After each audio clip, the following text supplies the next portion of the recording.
Last night was actually really, really nasty with all the downed branches and things out here. I was lying here last night, trying to get warm, dry my layers out, just thinking about, okay, and how screwed would I be if a branch came down and like busted the tent and I didn't have shelter? Not usually something I worry about. I mean, I've been in this tent through lots and lots of things: hurricanes, near tornadoes, storms, yada yada. But sometimes you're out here in a remote area and you just, if I didn't have cover from all the rain that was coming down, a lot of this stuff would be a little less than efficient. I'd make it through the night, but it wouldn't be pleasant. Be wrapped in a Mylar blanket under a bush somewhere. At the moment, I'm drinking my second cup of coffee and hoping the sun hits, because that storm at the end of the day just soaked everything.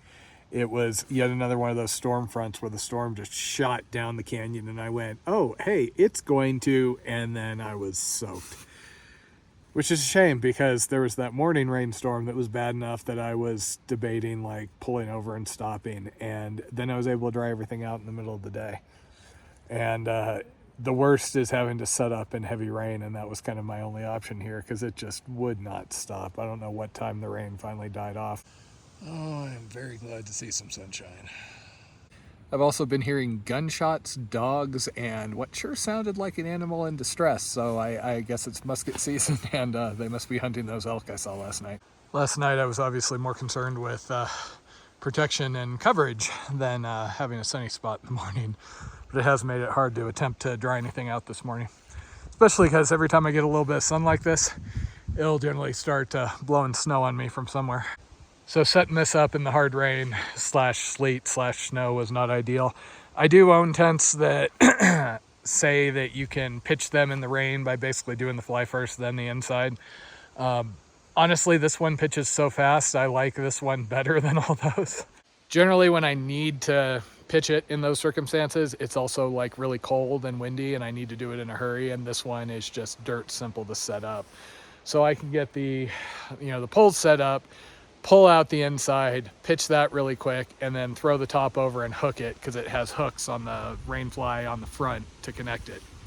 And then, at that point, I'm not getting any more rain inside. It's a little harder when we had the tiger wall or other things. I've been resisting switching socks because I've enjoyed having a dry, clean pair to wear at night inside my sleeping bag. But yeah, I think these are finally done. They did last about 400 miles though, so can't complain. I have a lot better luck with these 0.6 socks versus the Darn Toughs everybody uses because of the warranty.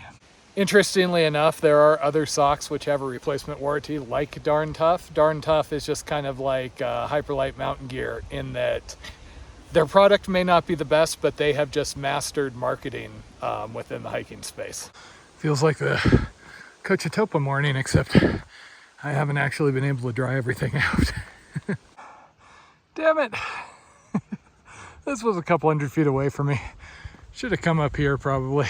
I am wearing my long johns today while hiking, which is something that I've been mostly avoiding doing this year. They're a pair of Patagonia long johns, so they're relatively thin and they're kind of more of an active wear tights sort of thing. Anyway, I've tried to find honest to God hiking tights, but surprisingly hard to find unless you just order, rando brand Amazon things. These work pretty well. The only thing is I sleep in them pretty much every night, so I prefer if they're dry, just if I have a really kind of cold tent set up like last night. Last year, as it was mid-October and I was headed for the San Juans, I actually had two pairs, so I had a sleeping pair and I had a pair to wear while hiking. This year I've mostly been doing the rain pants whenever it's windy, but the problem with those is if you're sweating in them, which if it's just cold wind, you can quite easily, if you're me, be sweating and yet chilled. These are a wicking layer, so kind of similar to the fleece. You can sweat into them and they help get the sweat away from your body and dry out. So if you're paying attention, I am currently wearing my primary sleeping bottoms and primary sleeping socks from the last couple of weeks while I'm hiking. The bottoms, it's fine. It's kind of like the base layer shirt, the Jolly Gear I have. If I wear it in the sleeping bag, unless it's totally soaked, it'll dry out just due to body heat at night. And same with the long johns. And also I am packing down pants, which are a very awesome thermal layer because they weigh almost nothing. And down socks, which my parents got me last year after I started having foot issues post-COVID. Those actually, the issue with my toes getting so cold actually seems to have gotten a little bit better, fortunately. That was one of the after effects of that whole incident that was kind of the hardest to deal with, especially when we were on the Swanee. My toes were just ice and could not keep them warm. I actually started using those chemical heat packs, which I'm not the biggest fan of. If it seems like I've got more warm layers than I really need, considering, you know, it's only been down in the 30s at night, yes, but if it's regularly in the 30s, that means you're going to have the occasional storm, another thing dropping you down a lot colder. Part of the appeal of backpacking and through hiking to me is having everything I need on my back. So I don't want to be the one that has to, you know, run into town because there's going to be a storm and it's going to be, you know, 10 degrees at night. Or the sort that sleeps in outhouses. That's one of my through hiker entitlement syndrome pet peeves. And in general, I hate having to swap gear out, so I tend to use the heavier bag longer than I have to, you know, for the CDT really. If I'd started with my 10 degree up in Glacier, and then once I got to Idaho, could have swapped it for the 30, used that through Idaho and Wyoming, and gotten my 10 degree back for Colorado, that would have worked. That just is more hassle than I'm willing to deal with. I always shake my head when I see people on the CDT trying to send, or PCT, trying to send rain jackets or puffies ahead a week or two to avoid having to carry, you know, 10 ounces of weight. Would it be nice if my pack was lighter? Yes, but I'm a big believer in not lightening up to the point where you don't have enough to be sustainably independent slash, you know, having lightweight gear that's just gonna fall apart on you. And yes, I realize the irony of the fact that my gear has been falling apart on me here, but that's actually reasonably durable gear. Imagine if I was rocking the hyperlight pack and all that stuff. Some of that stuff you can get away with on the easier trails. There's running jokes about the AT being kind of a thru hiker playground, because it doesn't matter what goes wrong. You're never far enough into the wilderness at any point on that trail where any sort of failure is going to be really serious. And yes, that includes the 100-mile wilderness. The AT is not really wilderness, it's more woods, stretches of woods in between civilization. Speaking of the worry about a branch falling on the tent and that breaking last night, single points of failure are something that we talk about in rock climbing and mountaineering. You look at something like, you know, a single piece of gear, you're never going to trust your life to a single camp. There are certain things where it makes sense to carry a backup. You know, for example, I have multiple devices capable of navigation in case, you know, my phone goes out, my inReach can be used in a very kludgy way to get me out. I have a spare fire starter just in case. I have a Mylar blanket in case something happens with my sleeping bag. But at some point, you are down to a single point of failure, the tent being one of those. Most people aren't carrying a backup tent because that is a pretty catastrophic failure. Now, worst case, if a branch had slammed down and shredded it, I would have could have slept in my pack liner bag. I've had to do that before, unfortunately. Tent split due to 100-mile-an-hour winds. Or so combination of that and the Mylar bag. Or you pack everything up and you look at your nearest bailout and you get the heck down into civilization. There are wilderness survival slash so-called bushcraft type skills you can use, but my issue with those is in a lot of cases they're not very LNT, and I disagree with the people who come out into an area like this, which is wilderness but trafficked, and treat it like they're the only person out there, and it doesn't matter that they make a giant fire pit and then sleep on top of it. You'll notice how seldom, if ever, I have a campfire, and it's not because I don't enjoy campfires. It's because I don't feel like my comfort or entertainment is worth an impact that's going to last on the wilderness. And you look at places, sections of this trail, all along the AT and the PCT, and there's just fire pits everywhere. I can show you lakes in the Sierra where there is not any downed wood, and every branch somebody can rip off of a tree, even though you're not supposed to do that. You're only supposed to use deadfall. Somebody has already ripped down and burned. And especially when you're in higher altitude areas, it takes so long for that stuff to grow. You can literally burn hundreds of years worth of growth in an evening sitting around with your buddies around a campfire. Some of the other groups in the wilderness class have campfires, and they pack wood into snow camp, and I've always been dead set against that, partially because that was the version of the class I had coming in, and partially because I think it's important to learn the skills to stay warm without needing that sort of thing, especially considering, look at the wind that's been out here. How do you think some of these big wildfires get loose? It's campers or hunters or other people who have a fire and they don't put it out correctly, which is pretty much impossible if you're in a dry camp, or the wind comes across and you get sparks flying, and you've seen how many dead trees I've seen the last however many weeks. So I don't begrudge people their campfires, assuming they're following the rules and they're not having them at 12,000 feet up in the Sierra and things like that. I do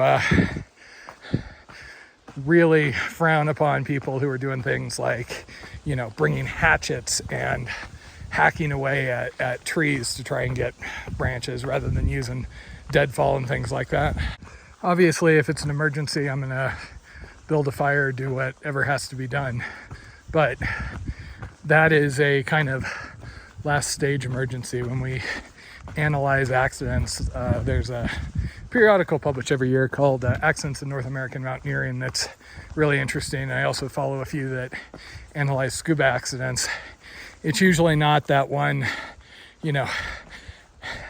act of God, there was one thing that just killed him. Like, for example, there was a German the other year who was, a tree fell on him on the PCT, and that sort of thing you can't do much about. There are just those random things, but in a lot of cases, there are accidents that have a whole series of choices leading up to them, and if a different choice was made anywhere along the way, the people would still be alive, the accident would have been less severe, etc. We used to talk about one in the wilderness class where a bunch of people in a 20s and 30s backpacking group went up to Mount Ritter in the Sierra Nevada, and a big storm blew out of nowhere, and a really, really bad storm. And we have reports from people who saw them still on the way up, and they ended up continuing, turning back far too late, getting lost in the storm. They didn't stop and find shelter until too late, and only one person survived. It's actually a really interesting lecture because it's structured in such a way as it walks you through, where it's very obvious that, okay, they made this choice, they made this choice, they made this choice. They made some smart choices, but they just made them too late. If they'd made the choice while they weren't, freezing, while they weren't having neurological issues from kind of advanced stage hypothermia, they would have had a much better outcome.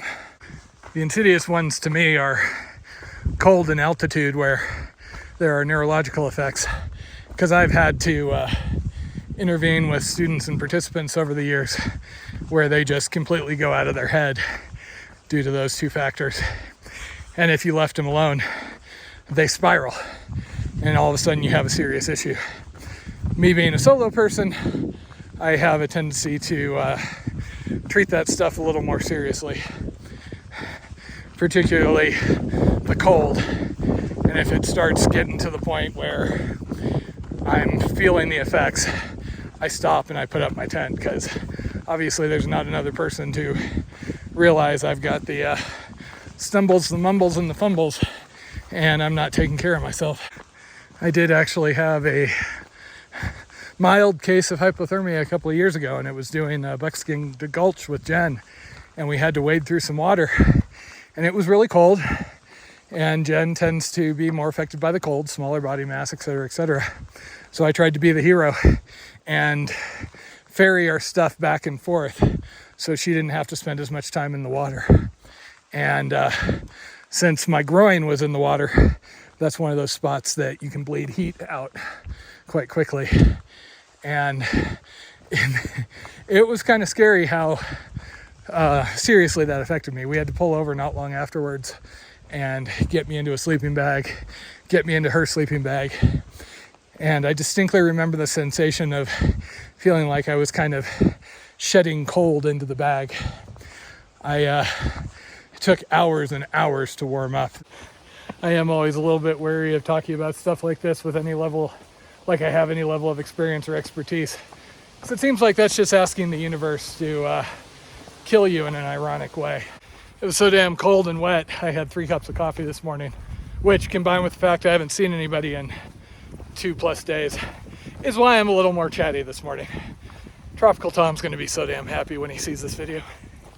So this section is about a 20-mile dry carry. There are stock ponds along the way that could be used in an emergency, but those tend to be really milky, poopy, and filter cloggers. So my goal is to try and make it through to the next reliable source. Unfortunately, there was a faucet at the road up ahead, but it looks like it's been broken for a while. 20-mile water carries I don't worry about too much. You know, that's reasonable unless I'm just not making my mileage. When you get into like 25, 30, that gets a little more into pay attention levels. Thing is, when we talk about dry carries and when far out comments say, oh, there's no water in this section, there often is. You might just have to go off trail. Sometimes, you know, you can see down there's probably water trickling in the bottom of that basin.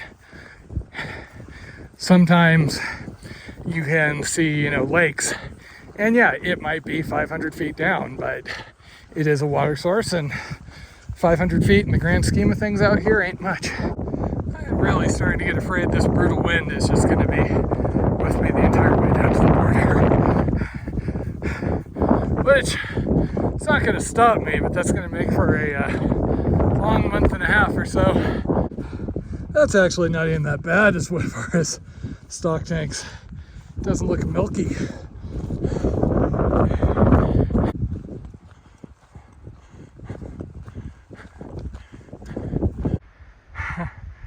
Turkey herd flock.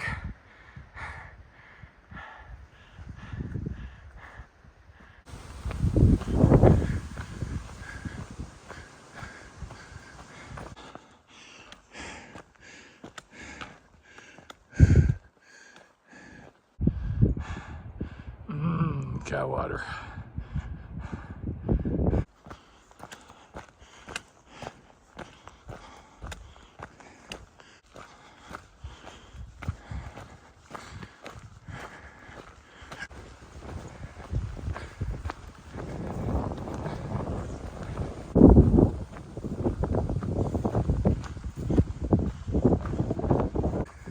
So this is US 64. You can actually use it to access Chama, but from what I saw, it got a lot less traffic than Cumbers, and Atticue is a lot easier. Atticue or Ghost Ranch is perfectly reasonable to reach from Chama. Obviously there is a lake here and it did have water in it. However, reports were it was filter clogging.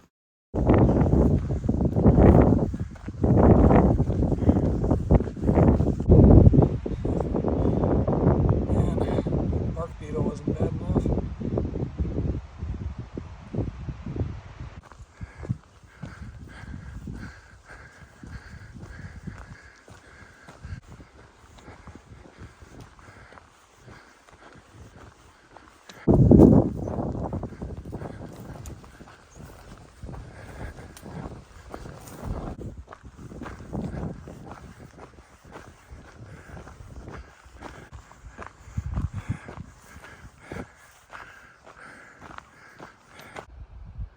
Well, yeah. Well, that's interesting. RVs, maybe?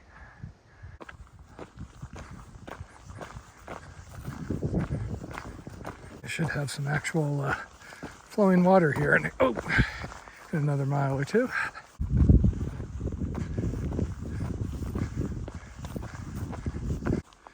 Okay. That's a welcome sight. As much as the cold wind sucks, on the plus side, I only went through about 2 liters of water today as far as what I was carrying. I started with my usual 2.5 full. Actually, so a little less than 2 liters. Though the coffee gives me a little bit of a heads up. Okay, it's after 6. It looks like the weather's mostly sparing me this evening. I'm just basically looking for a flat spot. I've done almost 20 miles, so that's plenty for today. This is a short distance off trail, but said it's an Icarus shrine. This is another one of those things where in the PCT or the AT, there's usually a little more context. But okay, that is a little different.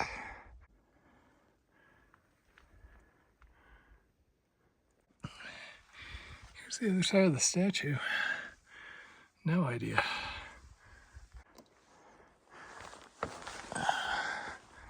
Huh.